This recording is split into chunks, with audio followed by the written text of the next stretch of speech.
Alors bonjour tout le monde, bienvenue, merci de votre présence. Je me présente, Maxime Papins, responsable national de la prescription chez Saint-Gobain PAM Building.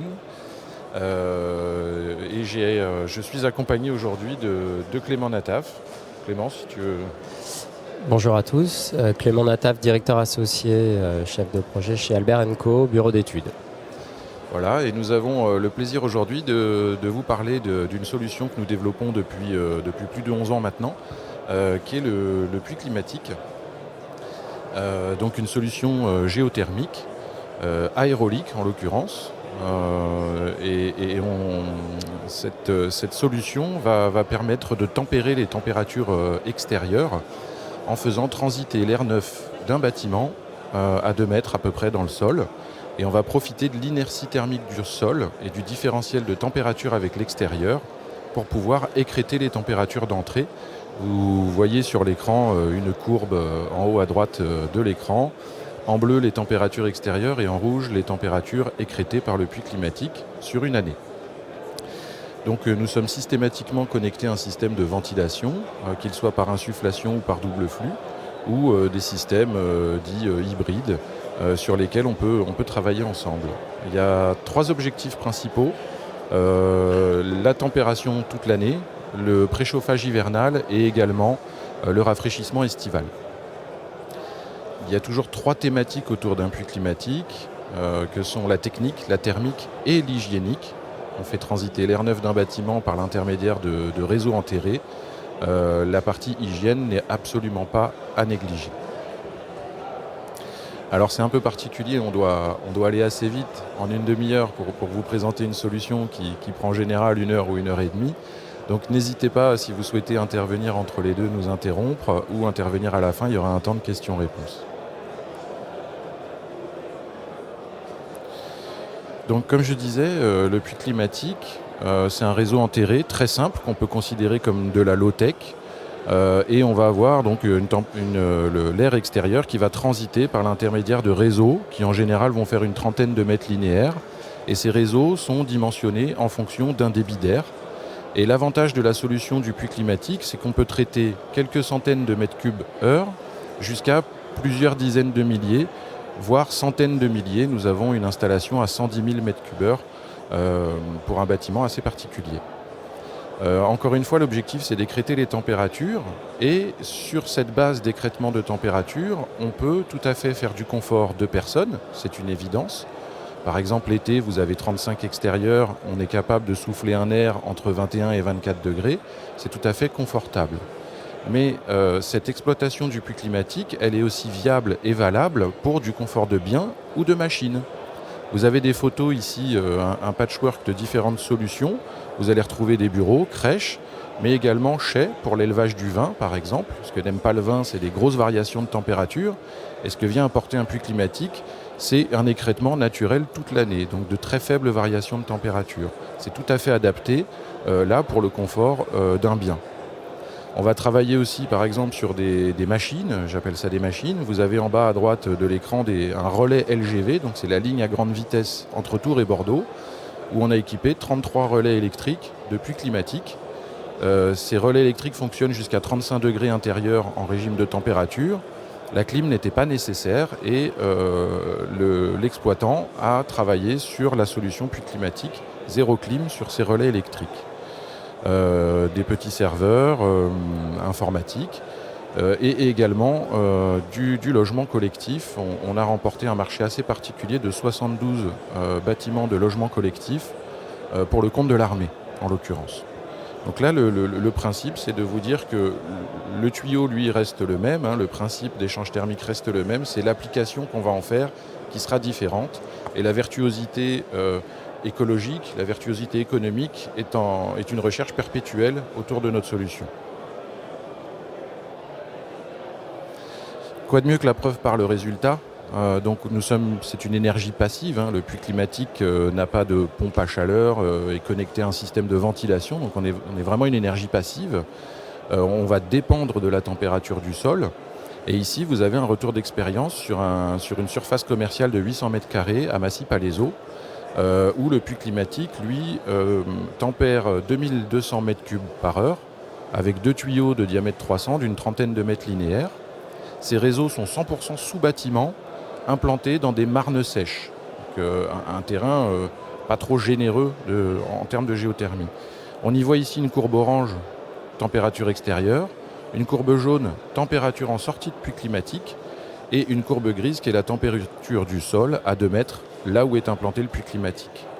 Et on voit l'écrêtement assez conséquent de la courbe jaune, qui représente la température de sortie du puits, avec une mise en exergue d'un 35,6 degrés au mois de juillet, un sol à 18 degrés, le puits climatique sort à 24 degrés. On a ici produit un delta de 11,5 degrés sur l'air extérieur de façon naturelle.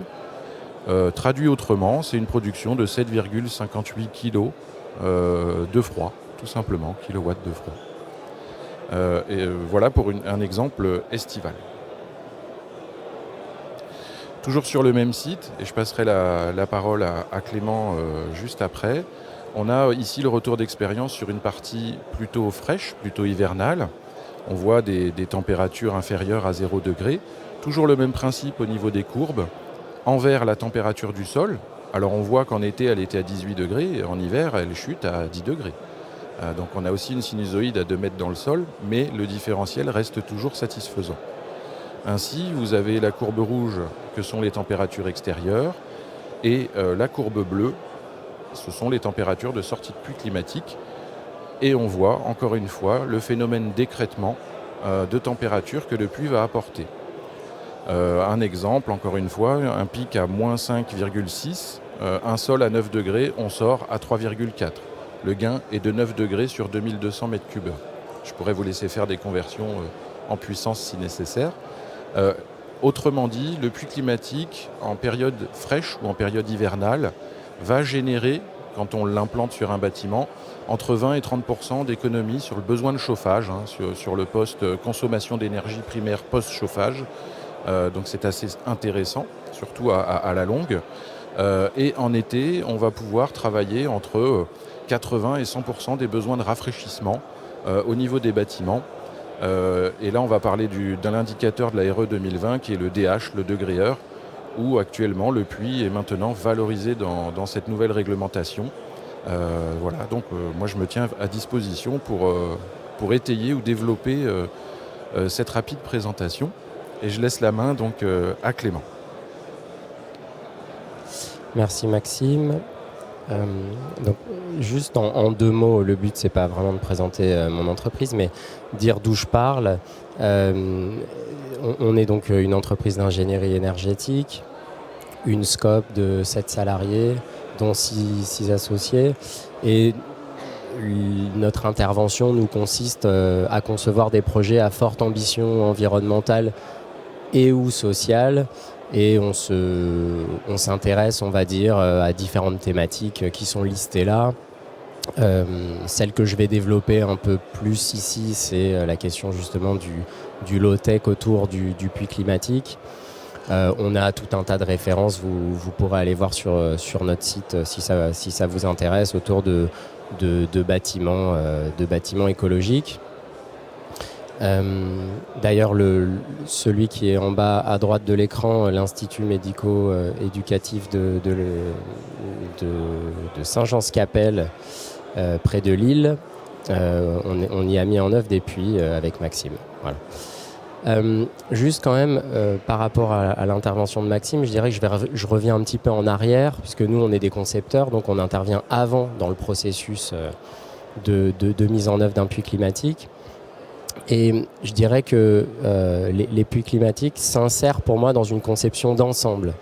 Il y a toute une réflexion à avoir quand même sur la conception de l'enveloppe, la performance des parois, l'inertie, les matériaux, etc.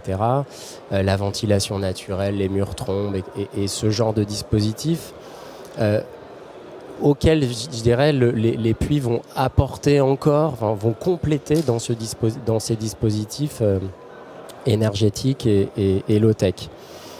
Et nous, un de nos objectifs dans nos projets, c'est de ne pas avoir recours à la climatisation. Et c'est la raison pour laquelle on défend ce ce système énergétique que sont les puits.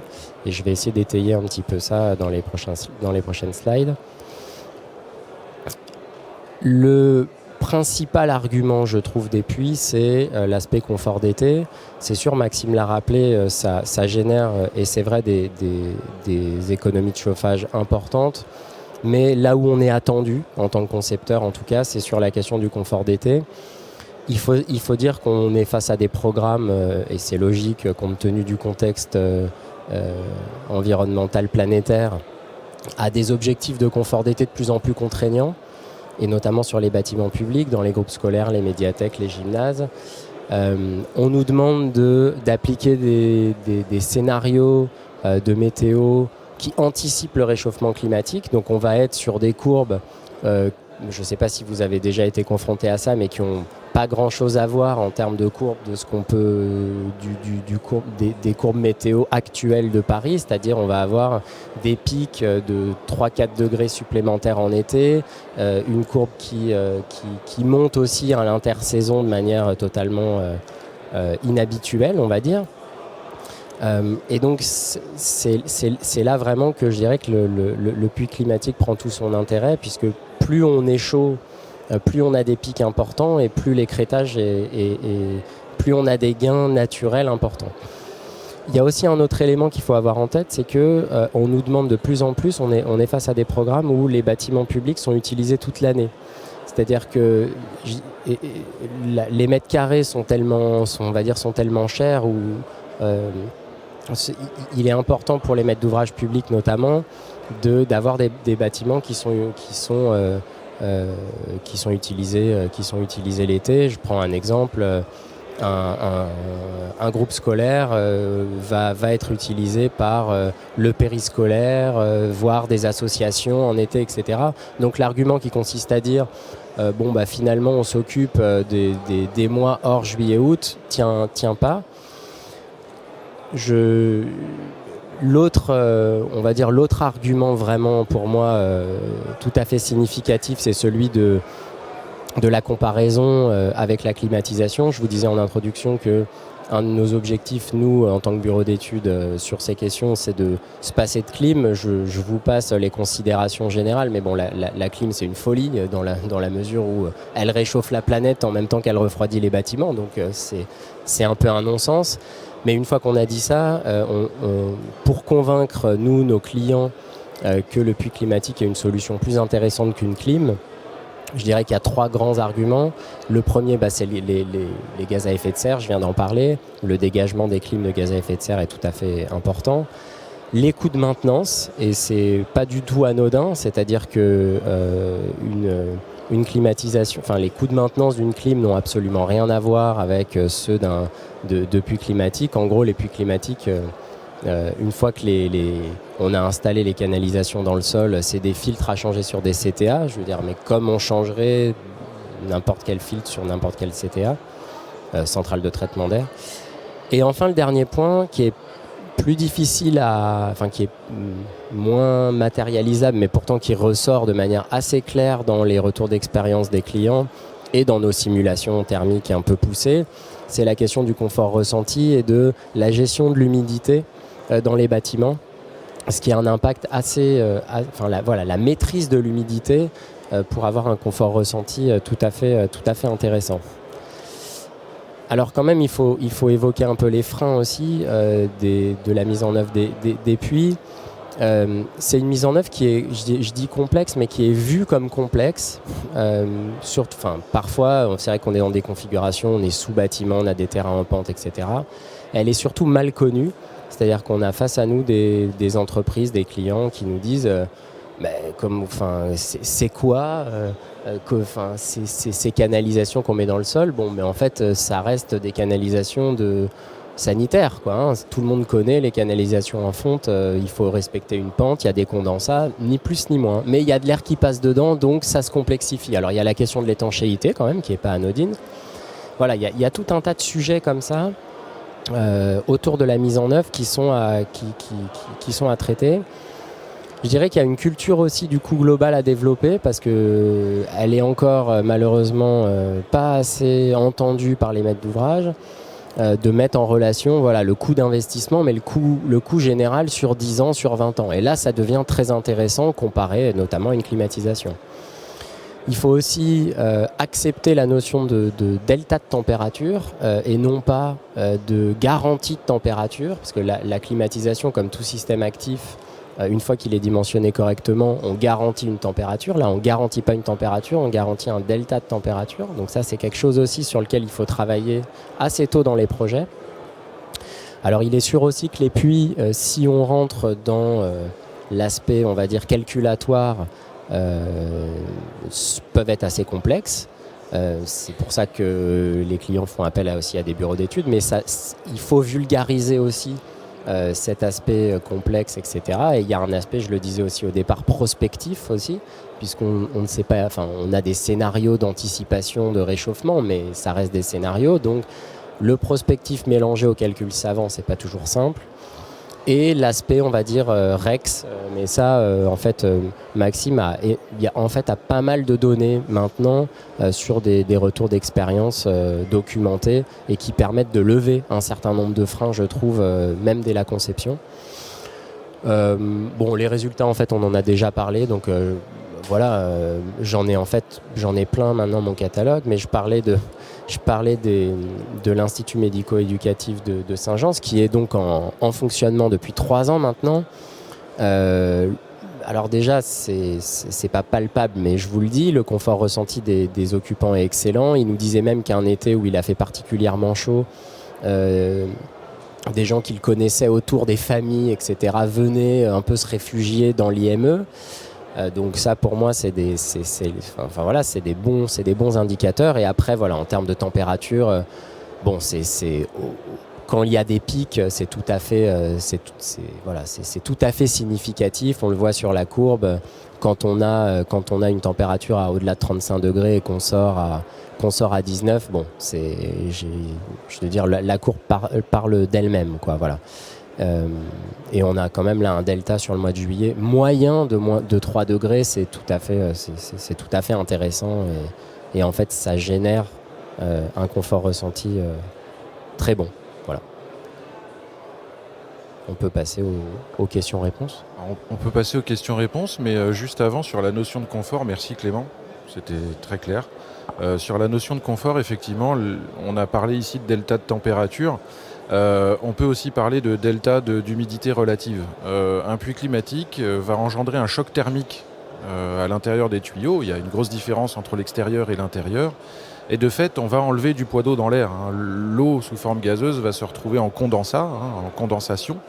Et donc, on a une régulation de l'ordre de 20, voire 30% suivant les écarts. Un orage arrive en plein été, grosse température, grosse hygrométrie, gros choc thermique. On enlève vraiment du poids d'eau dans l'air.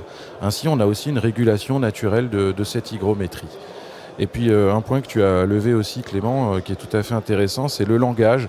Effectivement, de mon côté, fournisseur, designer, on va dire concepteur, on va avoir un discours et un vocabulaire avec les thermiciens. On va parler delta T, perte de charge, température, etc. Il est sûr et certain qu'au niveau de la mise en œuvre, on va parler à des terrassiers.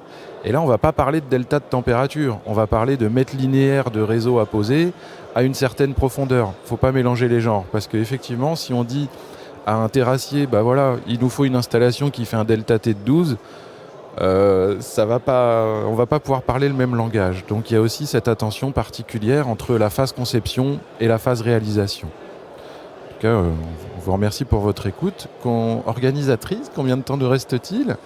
Il nous reste encore pas mal de temps. Est-ce que vous avez des questions à ce stade-là de la présentation ?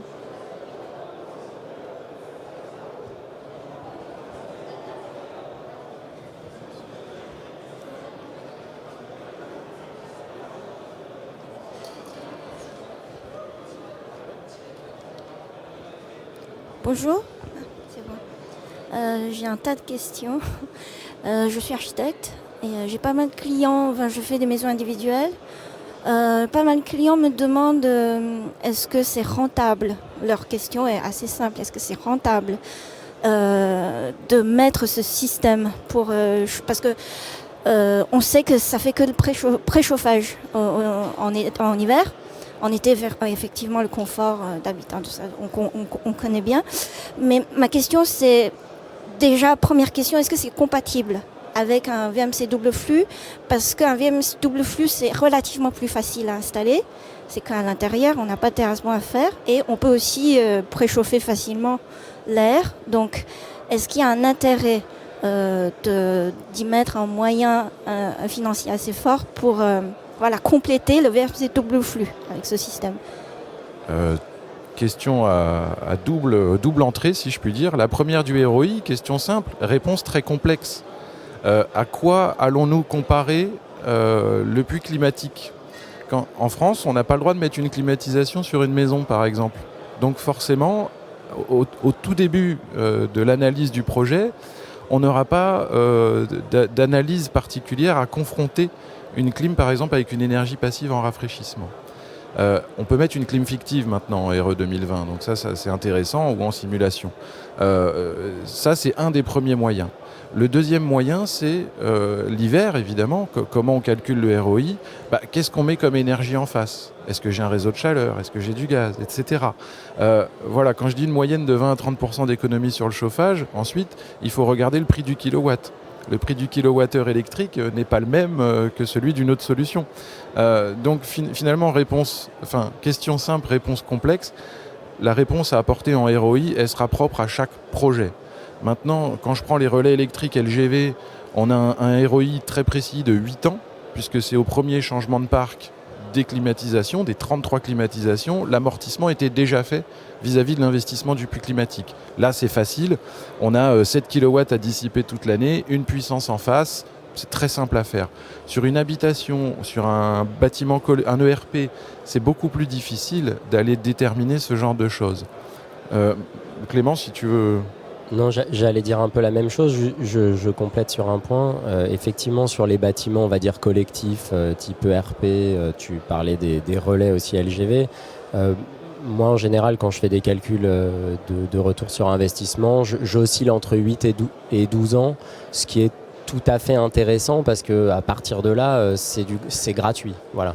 À partir de là, on a du confort gratuit, on a de l'économie pure d'énergie. Maintenant, sur de la maison individuelle, j'ai jamais fait vraiment le calcul. C'est probable que ce soit des retours plus importants. Probablement. Concrètement, les études qui ont été faites en fonction des scénarios tournent autour d'une vingtaine d'années, entre 15 et 20 ans de retour sur investissement. Mais ça, c'est en maison individuelle, hein, bien sûr. Et ça, c'est en ne prenant pas forcément en compte la hausse des prix énergétiques. Si on regarde le calcul qu'on a fait il y a quelques mois, quelques années, malheureusement, à l'heure actuelle, je ne pense... ou heureusement pour le puits, ou malheureusement pour le portefeuille de certains, mais ce ratio a tendance à chuter avec le contexte actuel. Voilà, pour cette partie-là. Pour la partie ventilation, le puits climatique s'associe à la double flux, certes.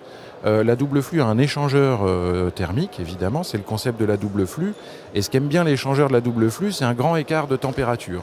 Et très souvent, on vient mettre un échangeur à haut rendement, ce qui est tout à fait juste. Par contre, quand on associe un haut rendement à un puits climatique, on n'atteindra jamais l'écart de température suffisant pour l'échangeur de la double flux pour atteindre ce 90% de rendement, par exemple. Notre conseil, nous, va être plutôt de sous-dimensionner la taille de l'échangeur thermique de la double flux, donc vous investissez un peu moins dans votre machinerie, avec un échangeur autour de 70%, en y associant un puits climatique. Là, vous obtenez un équilibre entre les deux échangeurs, puisque vous cumulez deux échangeurs. Ce que ne va pas faire une double flux, c'est le rafraîchissement. Et là, il y a un intérêt aussi très important vis-à-vis de ça. L'avantage de la double flux, c'est son principe de ventile qui va souffler et aspirer de façon homogène dans l'habitation. Il y a aussi un autre système de ventilation qu'on voit régulièrement et de plus en plus, que ce soit en maison individuelle ou en ERP, même en chai par exemple, c'est l'insufflation d'air uniquement, ce qu'on va appeler une ventilation d'insufflation. Et ainsi, on va avoir la moitié d'une double flux, c'est-à-dire un moteur, un échangeur avec le puits climatique qui va tout simplement diffuser l'air du puits. Ça, c'est valable sur des zones climatiques plutôt tempérées. On mettra une double flux du côté de Strasbourg. On n'est pas forcé d'aller mettre une double flux du côté de Marseille. Une dernière question. J'imagine que tous les sols ne sont pas compatibles Est-ce qu'à chaque fois, il faut une étude géothermique? Alors, au niveau de la nature du sol, en fonction de son humidité, sa densité, le sol va avoir une conductivité différente. Maintenant, notre vecteur énergétique, c'est l'air. Donc en fait, la relation entre le sol et l'air va avoir une influence. La nature du sol a une influence sur la performance, mais pas énorme. Là, on le voit dans des marnes sèches sous bâtiment. Voilà, on n'a pas trop de soucis de température. Il est certain, par contre, quand on est dans une nappe phréatique fluente ou battante, là, on va avoir une température bien plus intéressante due à l'explosion de la conductivité du sol. Mais après, si on prend un sable sec, une marne sèche ou du calcaire, on aura grosso modo la même performance sur le vecteur R. Merci. De rien. Il nous reste peut-être 2-3 minutes. Est-ce qu'il y a encore une question ou deux dans la salle? Ce sera avec plaisir.